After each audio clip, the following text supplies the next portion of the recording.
सभी आगंतुक अभिभावकों, हमारे विद्यालय शिक्षा समिति के माननीय अध्यक्ष, सचिव एवं हमारे जितने भी बहादुरपुर ग्राम से आए हुए लोग हैं, सबका इस गणतंत्र 75वीं गणतंत्र दिवस के अवसर पर आपको विद्यालय परिवार की तरफ से ढेर सारी शुभकामनाएं।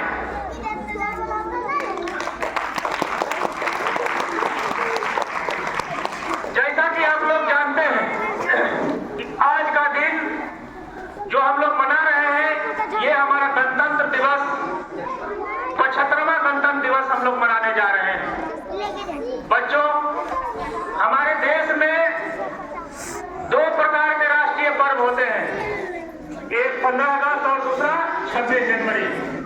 26 जनवरी के दिन हमारा भारत का संविधान बनकर तैयार हुआ और उसी दिन ये 26 जनवरी के दिन ये लागू किया गया था। संविधान के बारे में आप लोग पढ़ते आ रहे हैं या जानते भी हैं। ये हमारा जो भी हमारा नियम है, सब लोग हम संवैधानिक तरीके से उस नियमों का पालन करते हैं। और ये जो भारत का हमारा संविधान है, पूरे विश्व का सबसे बड़ा संविधान है। इसको बनने में आप लोग को मालूम होगा कि 2 वर्ष 11 महीने और 18 दिन लगा। ये संविधान और ये गणतंत्र दिवस, क्योंकि हम आजाद तो 1947 में ही हो गए थे, लेकिन आजादी के बाद पूरे देश को सुचारू रूप से चलाने के लिए कानून व्यवस्था की बहुत बड़ी आवश्यकता थी। और उस कानून व्यवस्था के लिए हमारे जितने भी भारतीय शिक्षाविद थे, उन्होंने एक अपना संविधान बनाया, जिस संविधान के दायरे में रहकर हम लोग अपना अपना काम करते आ रहे हैं। चाहे आप किसी भी क्षेत्र में रहें, आपको संविधान के दायरे में रहकर ही आपको काम करना पड़ता है। आप संविधान से इधर नहीं चल सकते हैं। संविधान में ऐसा प्रावधान किया गया है कि आपको कौन से मौलिक अधिकार हैं, आपको कौन से मौलिक कर्तव्य हैं, सबको उनको पालन करना है। और हम बच्चे को भी सीखने की जरूरत है कि हमारे द्वारा, हमारे संविधान में जो भी हमारे कर्तव्य उल्लिखित हैं, जो भी हमारे कानून मौलिक अधिकार हैं, सबको पालन करना जरूरी है। संविधान के बारे में हम आपको एक चीज और बताते हैं, आप लोग को बहुत कम को ये जानकारी होगी कि जो हमारा भारतीय संविधान है, उसमें 22 प्रकार के चित्र भी उसमें चित्रित है। वो चित्र क्या है? जो हमारे संविधान की मूल कॉपी आप नेट पर देखते होंगे, वो आजकल उसका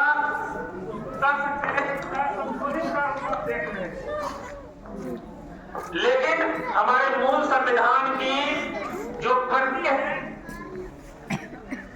उसमें 22 प्रकार के चित्र उसमें बनाया गया है।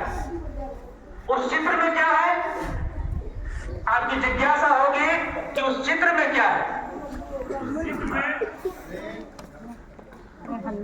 हमारे मर्यादा पुरुषोत्तम श्री राम, जिसकी अभी हम लोग अयोध्या में हम लोग जाने श्री राम का कौन सा मंदिर बनकर तैयार हो गए।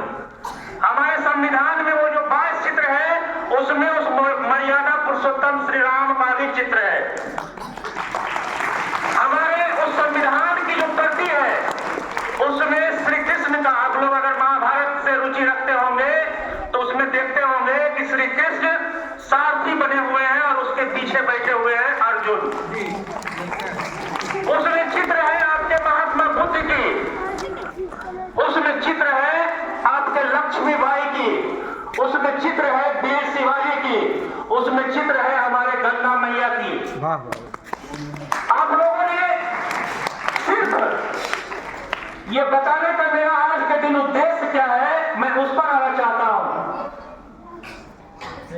श्री राम मर्यादा पुरुषोत्तम श्री राम से मर्यादा पुरुषोत्तम श्री राम कैसे बने, उसकी गाथा आप लोग रामायण के माध्यम से जान रहे होंगे। बहुत सुंदर सी बताएं। आप अर्जुन के बारे में जान रहे होंगे, आप श्री कृष्ण के बारे में जान रहे होंगे। गीता का उपदेश है कि अगर आप कोई भी कर्म कर रहे हैं, अगर उस कर्म में अगर सत्य पर आप चल रहे हैं तो सत्य के रास्ते में अगर कोई अपना भी आदमी है तो उससे हमको समझौता करने की कोई आवश्यकता नहीं है। बच्चों, आपको ये सीख दे रही है हमारा संविधान कि अगर आप सही काम करते हैं तो सही काम करने में आपको बहुत सारी असुविधाएं होंगी, बहुत सारी बाधाएं आएंगी, लेकिन आपको उस बाधा से डरना नहीं है। सत्य परेशान हो सकता है लेकिन सत्य पराजित कभी नहीं हो सकता है। आपको सत्य के रास्ते में चलने में एक तकीली रास्ता है, इसमें आपको परेशानी होगी लेकिन अंतिम में विजय आपका निश्चित है। आप पढ़ाई करते हैं, आपके साथ बहुत सारी परेशानियां होती होंगी, हो सकता है आपके घर की स्थिति वैसी नहीं है। आप ये भी मन में सोचते होंगे कि हमारे पास काश ये सुविधा रहती तो हम कुछ अच्छे कर सकते थे, लेकिन उसे डरना नहीं है। जो कड़ी मेहनत करता है उसको सफलता एक दिन अवश्य मिलती है।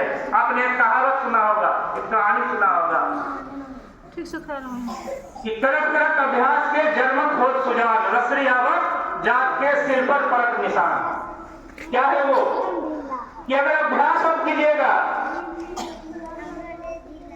तो एक दिन आप उसमें सफल जरूर होइएगा। आप कुआं देखते हैं अपने गांव में, जब रस्सी उस पर खींचती है तो वो शिला पर भी निशान पड़ जाता है। अगर आप लोग सच्चा मेहनत करेंगे, अब एक नई फिल्म आई है 12वीं फेल, आप लोग देखे हैं 12वीं फेल, एक सिनेमा आया है, बच्चों को देखना चाहिए। आज के बच्चे हमारे यूट्यूब पर ज्यादा समय देते हैं, व्हाट्सएप पर ज्यादा समय देते हैं, फेसबुक पर ज्यादा समय देते हैं, लेकिन जहां एनर्जी लगाना चाहिए मोबाइल, ऐसा नहीं है कि मोबाइल हमारे लिए बेकार चीज है।